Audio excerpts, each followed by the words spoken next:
दोस्तों, आज की सबसे पहली और बड़ी खबर।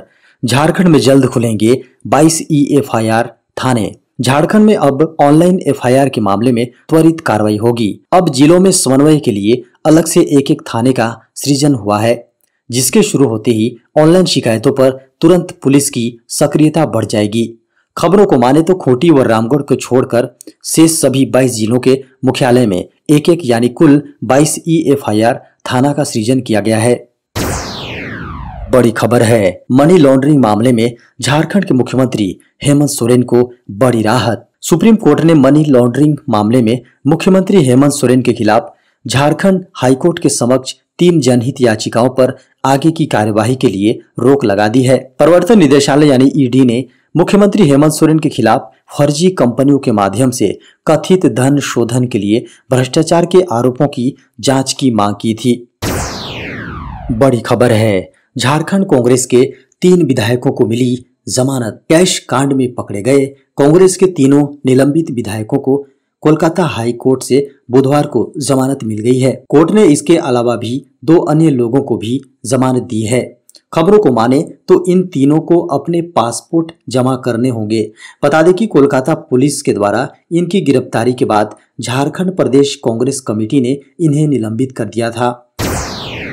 झारखंड की राजधानी रांची में लगेगी 18 अगस्त को भर्ती कैंप। झारखंड की राजधानी रांची में देश की 3 नामी प्राइवेट कंपनियों में नौकरी के लिए भर्ती कैंप लगाया जा रहा है। प्रदेश के रांची अवर प्रादेशिक नियोजनालय सह मॉडल करियर सेंटर रांची में 18 अगस्त को भर्ती कैंप लगाया जा रहा है। सुबह 10 बजे से 4 बजे तक यह कैंप चलेगा। इच्छुक अभ्यर्थी अपना रजिस्ट्रेशन अपने निकटतम नियोजनालय में जाकर करवा सकते हैं। साथ ही ऑनलाइन माध्यम से www.rozgar.jharkhand.gov.in/ पर ऑनलाइन आवेदन भी कर सकते हैं।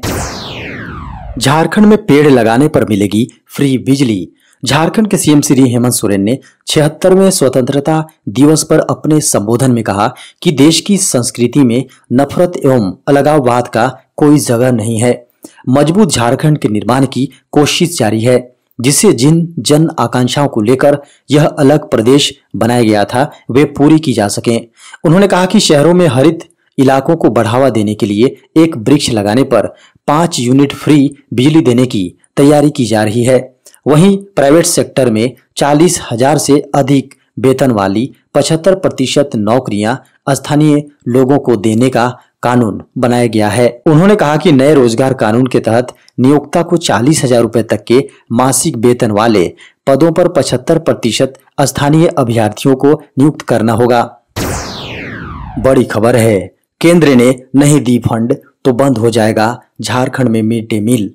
बड़ी खबर है, झारखंड में सरकार के द्वारा सरकारी स्कूलों में गरीब बच्चों के लिए चलाई जाने वाली मिड डे मील योजना की हालत खराब है। ऐसी स्थिति ऐसी हो गई है कि अगर केंद्र इस योजना की राशि नहीं देती है तो झारखंड में गरीबों के लिए लाभकारी योजना को बंद करना पड़ सकता है। केंद्र से राशि न मिलने से झारखंड सरकार का बजट गड़बड़ा गया है। इसकी सबसे अधिक मार सबसे जरूरी सेवा शिक्षा पर पड़ा है।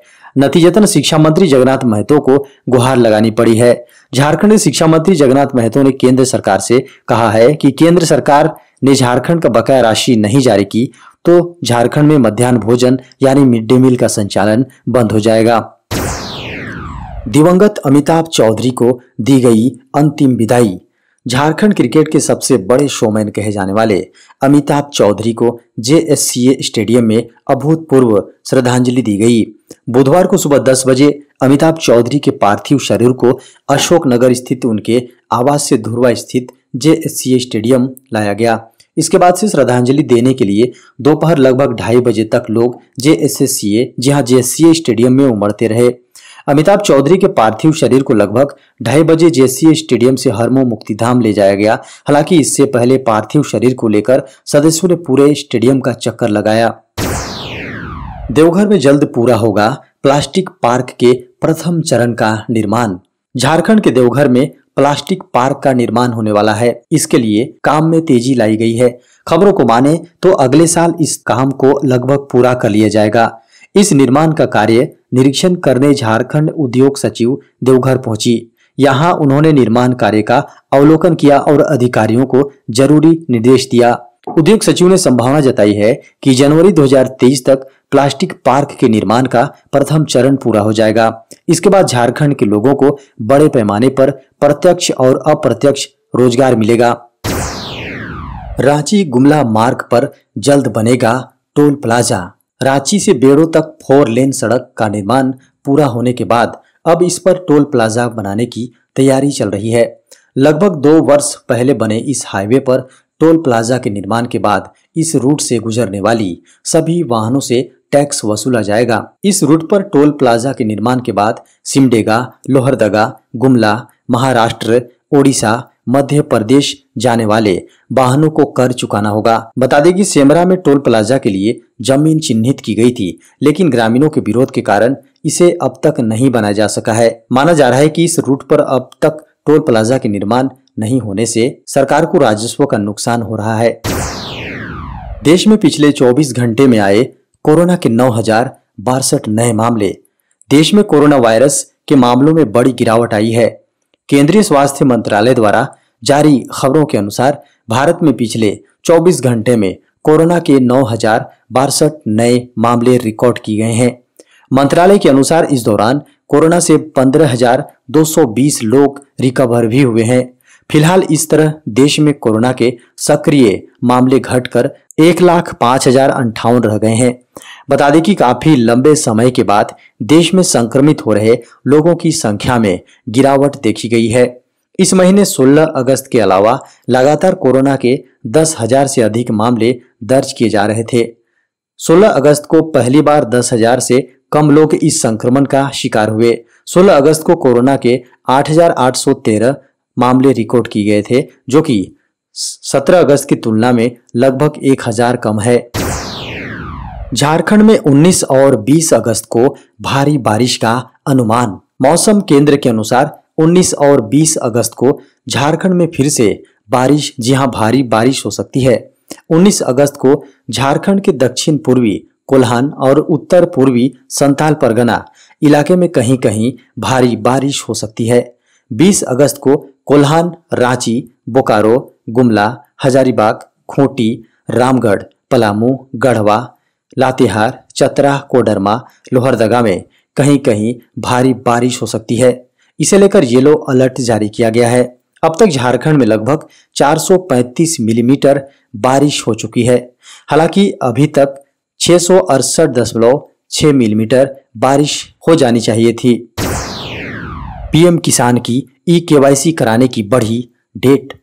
देश भर के किसानों के लिए बड़ी खुशखबरी है। प्रधानमंत्री किसान सम्मान निधि योजना का लाभ उठाने के लिए ई-केवाईसी कराने की तिथि 31 अगस्त 2022 तक बढ़ा दी गई है, यानी इसकी अंतिम तिथि बढ़कर 31 अगस्त कर दी गई है। योजना का फायदा उठाने से कोई और किसान वंचित न रह जाए, इसलिए केंद्र सरकार ने यह फैसला लिया है। प्रधानमंत्री नरेंद्र मोदी की ओर से यह राशि उन्हीं किसानों के बैंक खाते में भेजी जाएगी जिन्होंने ई-केवाईसी करा रखा है। ई-केवाईसी के बाद, जी हां, ई-केवाईसी एक बेहद सामान्य प्रक्रिया है। यह सुनिश्चित करता है कि आपका बैंक खाता दुरुस्त है, बंद नहीं हुआ है, इसमें आप लेन देन कर रहे हैं।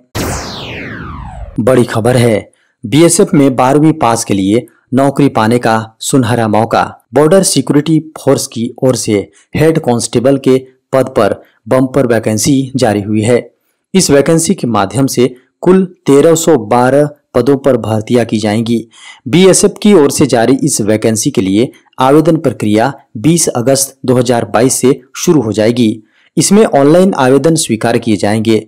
आवेदन करने के लिए उम्मीदवारों को बीएसएफ रिक्रूटमेंट की ऑफिशियल वेबसाइट rect.psf.gov.in पर जाना होगा। केंद्रीय संचार ब्यूरो की ओर से इस वैकेंसी के लिए नोटिफिकेशन जारी हुई है। बीएसएफ में नई भर्तियों के लिए जारी नोटिफिकेशन के अनुसार हेड कांस्टेबल, रेडियो ऑपरेटर और रेडियो मैकेनिक के पदों पर भर्तियां होंगी। इस वैकेंसी के लिए आवेदन प्रक्रिया 19 सितंबर 2022 तक जारी रहेगी। इसमें आवेदन के इच्छुक उम्मीदवारों को वेबसाइट पर जाकर वैकेंसी की डिटेल्स देख लेनी चाहिए। 1 जून से 15 अगस्त के बीच कई राज्यों में हुई सामान्य से कम बारिश। देश के कई राज्यों में भारी बारिश से, जी हां, भारी बारिश से ग्रसित है, तो वहीं कई प्रांत ऐसे हैं जो बारिश के लिए तरस रहे हैं। भारतीय मौसम विभाग के अनुसार देश में 1 जून से 15 अगस्त के बीच कई प्रदेशों में सामान्य से 15% बारिश कम हुई है, जो कि एक चिंताजनक बात है। जहां तक बारिश हुई है उसमें यूपी का नाम प्रमुखता से लिया जा सकता है। आईएमडी के अनुसार इस मानसूनी सीजन में उत्तर प्रदेश के सभी जिलों में सामान्य से कम बारिश हुई है। यहां पर नॉर्मल से 44% कम वर्षा हुई, तो वहीं इसी श्रेणी में बिहार का भी नंबर आता है। यहाँ पर नॉर्मल से 39% कम बारिश हुई है। वहीं बंगाल में नॉर्मल से 20% कम, झारखंड में नॉर्मल से 36% कम और दिल्ली में नॉर्मल से 19% कम बारिश हुई है। भारत में जल्द आने वाला है 5G नेटवर्क, 4G के मुकाबले होगा 10 गुना फास्ट। प्रधानमंत्री नरेंद्र मोदी ने सोमवार को अपने स्वतंत्रता दिवस भाषण के दौरान भारत में 5G रोलआउट सहित विभिन्न तकनीकी पहलुओं पर भी प्रकाश डाला। जैसा कि पीटीआई द्वारा हाईलाइट किया गया, पीएम ने कहा कि 5G मोबाइल नेटवर्क जो 10 गुना तेज स्पीड और लैग फ्री कनेक्टिविटी की पेशकश करने का वादा करता है, जल्द ही देश में आने वाला है। उन्होंने इलेक्ट्रॉनिक चिप्स को बढ़ावा देने और डिजिटल इंटरप्रेन्योरशिप को सक्षम करने के लिए गांव में ऑप्टिकल फाइबर केबल यानी OFC नेटवर्क का विस्तार करने के लिए सरकार के दृष्टिकोण पर भी जोर दिया।